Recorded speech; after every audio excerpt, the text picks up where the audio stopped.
This is Grandmaster Daniel Naroditsky. We are watching Magnus Carlsen taking on Rapport at the 2022 FIDE World Blitz Championship. And Magnus starts the game with 1d4, and Richard offers a transposition to the French, which Magnus Carlsen accepts. What variation of the French are we going to get? Bishop to b4. This is the win-hour variation. It is the most popular response to knight c3, and now we have a trade on c3. Now the center in these lines is incredibly close. Generally, black pushes that c-pawn down to c4 at some point, and the center becomes completely locked. White starts playing on the king side. Black starts playing on the queen side. We are going to get an old-school barn burner here as Magnus shoves his pawn up to h4, grabbing space on the king side, and there goes the pawn up to h5.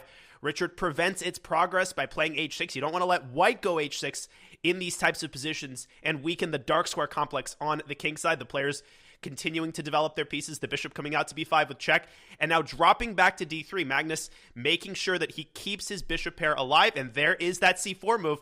Richard takes the opportunity to play the move with tempo, now establishes a bishop onto a4. The idea of that move is to prevent white from pushing the pawn up to a4 and opening up a beautiful developing square on a3 for his dark squared bishop, and Magnus is going to have to decide where he wants his dark squared bishop to live. It's essentially hemmed in by all of white's center pawns. Maybe he wants to put it on f4 and offer further support for the e5 pawn, and that's exactly what he does. Bishop coming out to f4, and Rapport completes his minor piece development with knight to a6, kind of an unconventional move. Maybe later on, once the queen moves away from c7, Richard wants to dial that knight back around to c7, and then maybe to b5 and put pressure on white's king side, black castling queen side, and the queen side is a very safe place to be for black's king because it's so hard for white to open up that queen side. The a file is totally blocked by that monster bishop on a4. King b7 by Rapport. Magnus circling back to f1 with his knight. Now forward he goes to e3. That knight nicely centralized. And maybe there will one day be a sack on c4, but it's way too early to talk about sacrifices. Neither side really has anything going as of yet. And Richard has been playing at lightning speed. He is up a full minute on the clock. He still has 3 minutes on the clock, all of the time that he started with, and he continues to play at breakneck speed. Knight e7 to c6 goes Rapport, bringing more beef to the king side, and Magnus, he's playing it slow, pushing the pawn up to g3, probably preparing to tuck his king away on g2 and make sure that his rooks are connected. Now eventually, black might try something like g7, g5, or even f7, f6. White can play on the king side, but black can also play on the king side, especially since white's king is now parked on g2, and I think Richard is starting to do just that. Queen e8 to g8. That queen could kind of fianchetto itself on h7 to put more pressure on c2, or it could support a push of the g-pawn, and Magnus continues to fall behind on the clock, as you can see him there nervously fiddling with the only pawn that he has captured thus far. No, that's a bishop. He hasn't captured any pawns. The position's still very locked up as he moves his rook up to b1, and indeed, Rapport putting his queen on that very safe h7 square as it aims at the c2 pawn. Magnus, though, his bishops now look kind of imposing. The bishop on f3 is x-raying the king on b7, and don't fall asleep on a potential knight sacrifice on c4 in order to open that diagonal up. Black's bishop on a4 is very nicely placed, but it's also kind of hemmed in by the knight on c6 as Rapport carefully brings his king back to b8, but knight takes c4 almost works. After d takes c4, the bishop on a4 actually defends the knight on c6, so it's not possible just yet. Magnus is down a full minute and 15 seconds as he moves his queen down to e2, kind of a cagey, old-school, closed center fight. Both players posturing for position. And in these types of positions, you want to make sure that you are prepared when the center actually opens up. And it's likely to open up eventually because the players, they don't have infinite patience, but who is going to strike first? Who is going to initiate the first battle? And finally, the Hungarian Grandmaster takes a prolonged think as he moves his rook from d8 to c8. He's just trying to make sure that his ranks are buttressed on the queen side, that his knights are fully protected. And Magnus, he is making motions to attack on the queen side. Rook to b2, preparing to double his rooks on the b file. Maybe even a rook sacrifice on b6 is possible. Everything is possible in these types of positions, but the knight, it jumps out to b5, and that's a fork on two of Magnus's pawns, but the a3 pawn is largely untouchable because the rook will slide from h1 to a1 and pin black's minor pieces on the a file. But Magnus, there he goes, knight takes d5, and we have our first sacrifice of the game. We have waited patiently, and with 1 minute on the clock, Magnus grabs the pawn on d5, and he might want to play e6 check and open up a discover check on black's king. Let's see what he does. Yes, indeed, there goes the e-pawn. Now his bishops are open, and the light-scored bishop can jump into the action with a capture on d5. But first, Magnus takes on f7, and he has 2 pawns for the sacrificed piece, a monster pawn on f7, and a prospect of capturing on d5. But he might have missed that response. Queen h7 jumps out to f5. It defends d5. It attacks f7. Rapport, for the time being, keeping everything protected. Can Magnus find a way to add fuel to the fire? He really doesn't want to go bishop g4. He can win back the exchange, but that bishop is worth its weight in gold. Speaking of gold, what a move by Magnus. He sacks another rook, and he does that in order to vacate the path to e7, pushing Black's king to an incredibly vulnerable square. The king moves up to a6, and Magnus is now currently down a rook and a piece. He's going to recapture the knight on b4, and he does so with his queen. But now, the bishop on a4, it's finally vulnerable. It's under attack, and if you lose the bishop, you also lose the knight. But the bishop, it's so slippery, it captures on c2. Magnus playing a full rook down, but Black's king is on the cusp of getting checkmated. The knight drops back to c7. Magnus with 35 seconds on his clock. A rook down. Rapport, he doesn't seem to believe it. He kind of raises his eyebrows, calling the world champion's bluff. Magnus captures the knight on c7.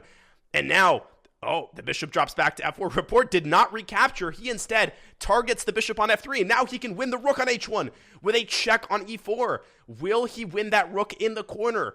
And will his king survive the aftermath? Magnus has a potentially devastating check that he can deliver on the b5 square, driving the king back to b7, and then he might have another check on d7, but Rapport, he doesn't buy it. There's the check on e4, and a little hesitation as he captures the rook on h1. This is unbelievable. The world champion is down a rook and an exchange, and he keeps attacking as if nothing's the matter. He pushes his pawn to a5. He plays quietly, down 10 points in material. a4, a5, threatening to drive the pawn up to a6 and lock Black's king in the corner on a8. And it's important to notice that White's king on g4 is actually quite safe. Black's rooks have no open files to operate on. So in a way, White's attacking firepower outweighs what Richard Rapport has, even though he's a full rook and an exchange up. And now the Hungarian Grandmaster drops to 53 seconds on the clock. You can see the signs of anxiety. There goes the pawn. Up to a6 it goes. And I think Magnus might have been able to play f3 there and then promoted to a queen and captured on d5. But that opportunity was missed. Instead, he sacrifices his f-pawn and drives his queen to d7, a counter-sacrifice on f4, and Richard Rapport has succeeded in finally breaching the gates. Now he's got a bunch of queen checks, queen g2 check. He's got a perpetual if he wants it. He does have a perpetual check if he wants it. Queen takes f2 check. He can continue checking on g2 and f2 because Magnus is king. It cannot go up to f5. It will get skewered on h3, and he's got exactly one attacking piece left. He cannot give up his queen by any means, and another check on g2. Will the Hungarian Grandmaster accept the draw? He takes his time. He can even think until he's got 1 second left. Queen h2 check is a draw. He has another check with a pawn, and he fearlessly goes g5 check. He sacks a pawn, and I think he's done that in order to play h5. The king is driven up to g5, or will it move back to f3? Carlsen zigzagging and meandering and trying to escape the wrath of the Black Queen, and he grabs his king. He hasn't released it yet, and now he does. King f3 is his decision. And another check on h1. Rapport still has a perpetual check in his pocket, but clearly he wants more. Carlsen down to 14 seconds. King back to f2. And another check, this time on h4. And Rapport, he could force a queen trade on g4 if he wants to, but that's not the end of the story. He will be a rook up in an endgame, but Carlsen will have 2 menacing connected pass pawns. We could get a pawn race with Rapport sending his b-pawn down the board. That would be crazy, and we're going to get it. Queen g4 check. Rapport continues to play for a win. And there go the pawns. b5, f5, b4, f6. Who will promote first? They might promote at the same time. White might end up with 2 queens on the board. And this is insane. This is impossible to calculate. Both players down to 20 seconds. B takes c3 by Rapport. There goes Magnus's f-pawn and now his g-pawn. And you never say this, but which queen is Magnus going to make? He makes the queen on f8. Oh, g8 queen would have been met with queen g1 check. And now we're going to get another series of crazy checks. Queen g1 check by Rapport. Where is Magnus going to go? He has to go to the h file. He cannot go to the f file. He's going to get skewered on f2. And the king continues to zigzag. King g6. I still think Rapport has a perpetual check if he wants it. But if he doesn't take it, he could very well get mated if he's not careful. That king on a8 is still boxed in by the pawn on a6. That's the unsung hero of White's attack. More checks on h4 and on g4. 5 seconds by Magnus. King h6, another implicit draw for, and again, Rapport goes for it with c3. And Magnus with 2 seconds on the clock. He's got to move his queen back. And he threatens mate on b7. Oh my goodness. There's a mate threat on b7. There's a mate threat on d5. Rapport circles his queen around toward the center. Magnus drops back to g5. More checks with the black queen. This time, Rapport checking on the diagonal. Magnus with 2 seconds on the clock as he made that move. Queen e8. Oh, but he blundered g8 queen. Oh my goodness. Magnus makes the second queen, and if Rapport captures it, he gets checkmated on b7. Magnus might win this game. Rapport has to start checking again. But this time, with 2 queens on the board, White might actually escape the checks. Rook h8, king g5. The king is sheltered by one of White's queens, and the other queen is going to do the checkmating. I think Magnus is going to win. King up to f6. Rapport is running out of checks. Black's queen is driven back. The king moves up to e7. There's still a mate threat on d5. And queen g8 check leads to a back rank checkmate. Magnus leans back in disbelief. He has won the game, and what a game it was. You can see laughter from both players there. And if you enjoyed this incredible game, make sure to click the link in the playlist for more of these videos. Thank you for watching.